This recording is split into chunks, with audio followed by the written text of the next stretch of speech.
সরকারি চাকরিজীবীদের বহু প্রতীক্ষিত নবম জাতীয় পে স্কেল নিয়ে এবার সর্বোচ্চ নীতি নির্ধারণী মহল থেকে এলো সুস্পষ্ট বার্তা। গণপ্রজাতন্ত্রী বাংলাদেশের প্রধানমন্ত্রী তারেক রহমান সাম্প্রতিক এক বক্তব্যে দ্ব্যর্থহীন ভাষায় জানিয়েছেন, নবম জাতীয় পে স্কেল কোনো অবস্থাতেই বাতিল হয়নি। দেশ পুরোপুরি স্বাভাবিক ও স্থিতিশীল হওয়ার পরপরই এই পে স্কেল চূড়ান্তভাবে কার্যকর করা হবে। একই সুরে কথা বলেছেন মাননীয় অর্থমন্ত্রী আমির খসরু মাহমুদ চৌধুরীও।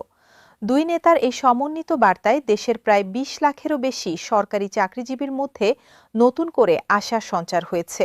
সচিবালয় থেকে শুরু করে উপজেলা পর্যায়ের প্রত্যন্ত দপ্তরগুলো পর্যন্ত গত কয়েক মাস ধরে একটাই আলোচনা চলছিল, নবম জাতীয় পে স্কেলের ভবিষ্যৎ আসলে কি। কেউ বলছিলেন অর্থ সংকটের কারণে এটি অনির্দিষ্টকালের জন্য স্থগিত করা হয়েছে, কেউ বলছিলেন এটি পুরোপুরি বাতিলই হয়ে গেছে। এই অনিশ্চয়তার মধ্যে সাধারণ সরকারি কর্মচারীরা ছিলেন গভীর হতাশায়। কিন্তু প্রধানমন্ত্রী তারেক রহমানের সাম্প্রতিক বক্তব্য সেই সব ভিত্তিহীন গুজব ও অনিশ্চয়তার অবসান ঘটিয়েছে। তিনি স্পষ্ট করে বলেছেন, পে স্কেল পুনর্বিবেচনার অর্থ এই নয় যে এটি বাতিল হয়ে গেছে, বরং এটিকে আরও মজবুত ভিত্তির উপর প্রতিষ্ঠিত করার লক্ষ্যেই এই প্রক্রিয়া চলছে।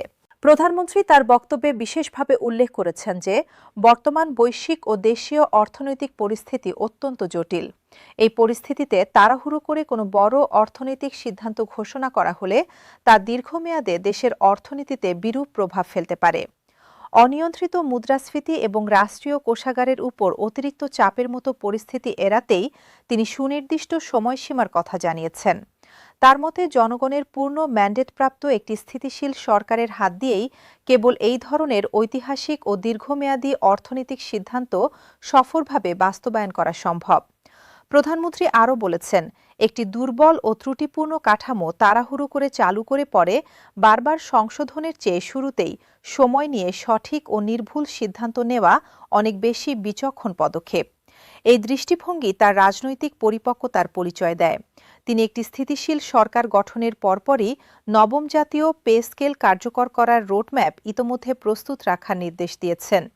এতে করে ঘোষণার পর বাস্তবায়নে কোনো অযাচিত বিলম্ব হবে না। নতুন পে স্কেলে নিম্ন ও মধ্যম শ্রেণী চাকরিজীবীরা যেন সরাসরি এবং সবচেয়ে বেশি উপকৃত হন, সেই বিষয়টিকে সর্বোচ্চ অগ্রাধিকার দেওয়া হবে বলে প্রধানমন্ত্রী বিশেষভাবে জানিয়েছেন। উচ্চ গ্রেড ও নিম্ন গ্রেডের বেতনের মধ্যে যে বিস্তর বৈষম্য দীর্ঘদিন ধরে বিদ্যমান, তা একটি যৌক্তিক সীমায় নামিয়ে আনার পরিকল্পনাও নতুন পে স্কেলের অন্যতম মূল লক্ষ্য হিসেবে নির্ধারণ করা হয়েছে। প্রধানমন্ত্রী স্পষ্ট ভাষায় বলেছেন, রাষ্ট্রের একটি শ্রেণী অঢেল সুবিধা ভোগ করবে আর অন্য শ্রেণীর মানুষ অর্থকষ্টে দিনযাপন করবে, এটি তিনি কোনোভাবেই মেনে নেবেন না। অর্থমন্ত্রী আমির খসরু মাহমুদ চৌধুরী তার বক্তব্যে জানিয়েছেন, নবম জাতীয় পে স্কেল কার্যকর করা সরকারের পরিকল্পনায় অত্যন্ত উচ্চ অগ্রাধিকারে রয়েছে। তবে বর্তমান রাজনৈতিক ও প্রশাসনিক পরিস্থিতিতে হঠাৎ করে এত বড় একটি আর্থিক সংস্কার চাপিয়ে দিলে রাষ্ট্রযন্ত্রে অতিরিক্ত চাপ তৈরি হতে পারে। তাই ধাপে ধাপে এবং পরিকল্পিতভাবে এগিয়ে যাওয়াই এই মুহূর্তে সবচেয়ে যুক্তিসঙ্গত পথ বলে তিনি মনে করেন। অর্থমন্ত্রী আশ্বাস দিয়েছেন, দেশ স্বাভাবিক হওয়ার সঙ্গে সঙ্গেই নতুন পে স্কেল কার্যকর করার সকল প্রস্তুতি সম্পন্ন থাকবে।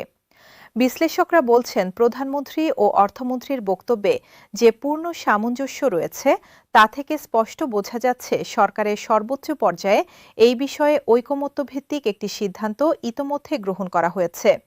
এটি কোনো আবেগতাড়িত বা তাৎক্ষণিক ঘোষণা নয়, বরং একটি সুচিন্তিত ও সুপরিকল্পিত রাষ্ট্রীয় উদ্যোগের প্রতিফলন। অর্থ মন্ত্রণালয় থেকে বাজেট বরাদ্দের হিসাব নিকাশও শুরু হয়ে গেছে এবং বিশেষজ্ঞ কমিটি নিরলসভাবে কাজ করে যাচ্ছে বলে সংশ্লিষ্ট সূত্র নিশ্চিত করেছে। নবম জাতীয় পে স্কেলের প্রস্তাবিত কাঠামোতে সবচেয়ে বেশি নজর দেওয়া হচ্ছে নিম্ন গ্রেডের কর্মচারীদের দিকে। বিশেষত ২০তম থেকে ত্রয়োদশ গ্রেড পর্যন্ত যে কর্মচারীরা রয়েছেন, তারা দীর্ঘদিন ধরে সবচেয়ে বেশি আর্থিক চাপে জীবন পার করছেন। বর্তমান বাজারে দ্রব্যমূল্যের যে ঊর্ধ্বগতি, তাতে এই গ্রেডের কর্মচারীদের বেতনে একটি পরিবার পরিচালনা কার্যত দুঃসাধ্য হয়ে পড়েছে। নতুন কাঠামোতে এই গ্রেডগুলোর বেতন উল্লেখযোগ্য হারে বৃদ্ধির পরিকল্পনা রয়েছে বলে নির্ভরযোগ্য সূত্রে জানা গেছে। বাড়ি ভাড়া ভাতা, চিকিৎসা ভাতা এবং শিক্ষা ভাতার ক্ষেত্রেও বড় পরিবর্তন আসার সম্ভাবনা রয়েছে। বর্তমানে যে বাড়ি ভাড়া ভাতা দেওয়া হয় তা রাজধানীর বাস্তব বাজার মূল্যের সাথে কোনোভাবেই সঙ্গতিপূর্ণ নয়। রাজধানী ঢাকায় একটি সাধারণ ফ্ল্যাটের মাসিক ভাড়াই বর্তমানে ২০ থেকে ৩০ হাজার টাকার নিচে পাওয়া যায় না। অথচ একজন নিম্ন গ্রেডের কর্মচারীর বাড়ি ভাড়া ভাতা তার সামান্য একটি অংশ মেটাতে পারছে না। এই বৈষম্য দূর করতে ভাতার হার পুনর্নির্ধারণের বিষয়ে নীতিগত আলোচনা অনেকটাই এগিয়েছে। প্রধানমন্ত্রী তারেক রহমান বারবার জোর দিয়েছেন যে একটি সন্তুষ্ট ও দুশ্চিন্তামুক্ত প্রশাসনই একটি কার্যকর ও সফল রাষ্ট্র ব্যবস্থার মূল চালিকা শক্তি। যে কর্মচারী সংসারের টানাপোড়েনে প্রতিদিন মানসিকভাবে বিপর্যস্ত থাকেন, তিনি কখনোই রাষ্ট্রের প্রতি তার দায়িত্বপূর্ণ মনোযোগ ও নিষ্ঠার সাথে পালন করতে পারেন না। সে কারণেই পে স্কেলের গুণগত মান নিয়ে কোনো ছাড় দিতে তিনি রাজি নন। এই দৃষ্টিভঙ্গি প্রশাসনিক সংস্কারের প্রতি তার গভীর প্রতিশ্রুতির পরিচয় বহন করে। রাজনৈতিক বিশ্লেষকরা মনে করছেন এই ঘোষণার মধ্য দিয়ে প্রধানমন্ত্রী আরও একটি গুরুত্বপূর্ণ রাজনৈতিক বার্তা দিয়েছেন। আসন্ন রাজনৈতিক পরিবর্তনের পর যে সরকার গঠিত হবে, সেই সরকারের কর্মসূচির কেন্দ্রে থাকবে দেশের সাধারণ মানুষ, সরকারি কর্মচারী এবং প্রশাসনিক কার্যকারিতা নিশ্চিত করার বিষয়টি। এটি নিছক ভোটের রাজনীতির অংশ নয়, বরং এটি একটি দীর্ঘমেয়াদী রাষ্ট্রচিন্তার প্রতিফলন। প্রধানমন্ত্রীর মতে অর্থনৈতিক সংস্কার ছাড়া রাজনৈতিক সংস্কার কখনোই টেকসই হয় না এবং পে স্কেল বাস্তবায়ন সেই অর্থনৈতিক সংস্কারের একটি অপরিহার্য অংশ। দেশের বিভিন্ন সরকারি দপ্তরে এখন এই ঘোষণার ইতিবাচক প্রতিক্রিয়া স্পষ্টভাবে দৃশ্যমান। সরকারি কর্মচারীরা নিজেদের মধ্যে এই বিষয়ে আলোচনা করছেন এবং আশার আলোয় উজ্জীবিত হচ্ছেন। বিশেষ করে যারা বছরের পর বছর ধরে অত্যন্ত সীমিত বেতনে দেশের জন্য নিরলসভাবে কাজ করে যাচ্ছেন, তাদের মনে এই ঘোষণা একটি বড় স্বস্তির বার্তা নিয়ে এসেছে। সব মিলিয়ে বলা যায়, নবম জাতীয় পে স্কেল নিয়ে যে দীর্ঘ অনিশ্চয়তার মেঘ ছেয়েছিল তা এখন ধীরে ধীরে কাটতে শুরু করেছে। প্রধানমন্ত্রী তারেক রহমান ও অর্থমন্ত্রী আমির খসরু মাহমুদ চৌধুরীর সমন্বিত বক্তব্য একটি সুস্পষ্ট ও আশাবাদী ভবিষ্যতের রূপরেখা এঁকে দিয়েছে। দেশ স্বাভাবিক হওয়ার পরপরই এই পে স্কেল বাস্তবায়নের যে অঙ্গীকার দেওয়া হয়েছে তা এখন আর কেবল কথার মধ্যে সীমাবদ্ধ নয়, এটি একটি সুনির্দিষ্ট রোডম্যাপের অংশ। বাংলাদেশের লাখ লাখ সরকারি চাকরিজীবী তাই আজ একটু বেশি আশা বুকে নিয়েই সেই সুদিনের অপেক্ষায় রয়েছেন, যেদিন এই পে স্কেল কেবল কাগজে নয়, বাস্তবে রূপ নেবে এবং তাদের জীবনে একটি নতুন অধ্যায়ের সূচনা হবে।